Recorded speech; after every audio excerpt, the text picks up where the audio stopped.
Well, as we all know, and we keep talking about this, we are seeing this mass migration out of Cali. And a lot of them are coming to Big D. It ends up that recently they're talking about how Dallas is the place to go globally. I mean, I'm born and raised here, folks, and Dallas has always been a nice little town to me. Not anymore. It's gotten really big. Everybody wants to be in Texas, and I sure don't blame them. It's a wonderful place. Shari and I were talking, and Shari was a designer in California. She's from California, but she, a couple of years ago, relocated to Big D. We will eventually turn her into a Texan. It's, there's a process involved in that. And so I said, Shari, what do we need to do to make California people feel welcome in their homes? What do we need to do from a design standpoint? And welcome to the show. Thank you. It's so good to have you. It's so good to have you. And so, every city, town, state, our little society we all live in, we all have our little thing. In Texas, it's boots and hats, and at least that's what people think. And they don't realize how sophisticated Dallas is. Right. Houston and Dallas actually are very sophisticated cities, as is Austin. Our big cities are. I don't want to leave out Fort Worth. I love Fort Worth. Actually, I absolutely love Fort Worth. Fort Worth's a different place. They're very more traditional than we are here. We're very, and they're incredibly cosmopolitan in Fort Worth as well. Sure. The museums, and it's a very interesting place. But we're talking about Big D. And all of these people from California that are moving here. What would you say is something that would make somebody from California comfortable when they move to Dallas or to Texas? Okay. Well, we don't have beaches. Let me just start here. We don't have mountains. We don't have beaches. Right. You have to kind of create your own happiness. Right. Exactly. And I think since we're sort of talking about the high-end market, the luxury market this morning, natural elements are important, just like they are here in Dallas. I've been on job sites and I see what people are doing, and it's a lot of beautiful woods, mixed with stone, black iron. There's a lot of contemporary architecture going on here, where they take some of those gorgeous older homes in Highland Park or University Park, and they doze them, and they build a very modern structure with a lot of angles and a lot of straight lines. I have to tell you something. Now, you sent me some images, and Ben's going to put those up. Okay. And I have grown up as a builder, remodeler, and Texas boy with a real traditional background. Okay. That's what I was trained to do. So I was trained to do, I've done many high-end homes, many high-end things with them, but it was always with a traditional leaning on the design aspect, what we call traditional. It still was I would think an old European model type thing, right? And so it's been really challenging for me to accept modern, contemporary, what they're calling now transitional, which I hate that word, design, right? Because transitional to me means no commitment. It's like, it's not it's a little this, it's a little that. It's saying we're trying to make everybody happy. I don't like it. I think you should be one or the other and be happy with it. So now elements, so they're taking elements of contemporary and they're introducing it into a traditional home. When you do it right, it's fantastic. It's wonderful. I've done kitchens like this. I love them. I love everything about them. But you've got to be careful with your design. I will tell you this. You sent me these images of these houses that are contemporary, and I Right. find them to be works of art.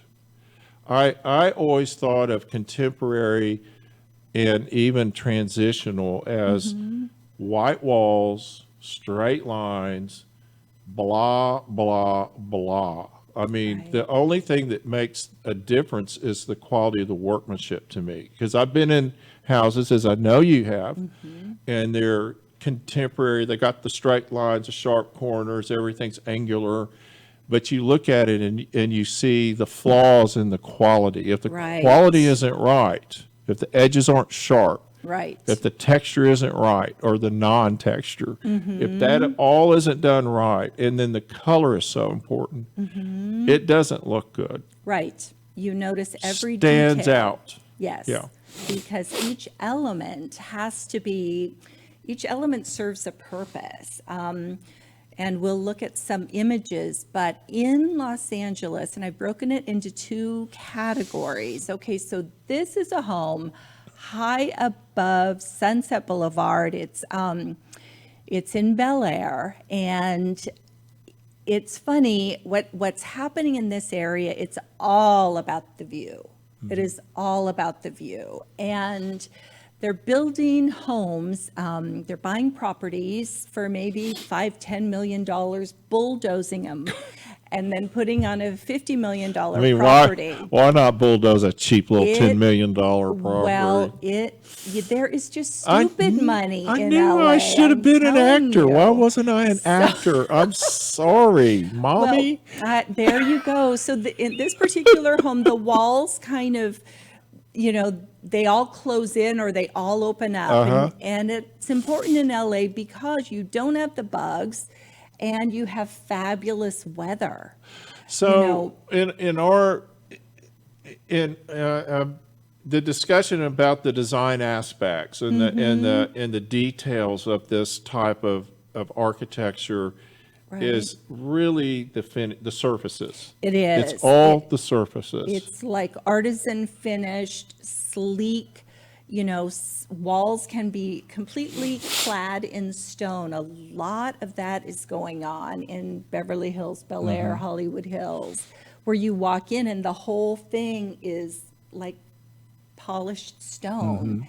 You can't hang a painting on it. They have a few walls where you can, So do you have to think something, all but that through You in do. the initial. You do. This image right here is so beautiful. The way they blend it into the landscape, it's Right. just amazing. Right. Just This amazing. is a And essentially, contemporary- it's color.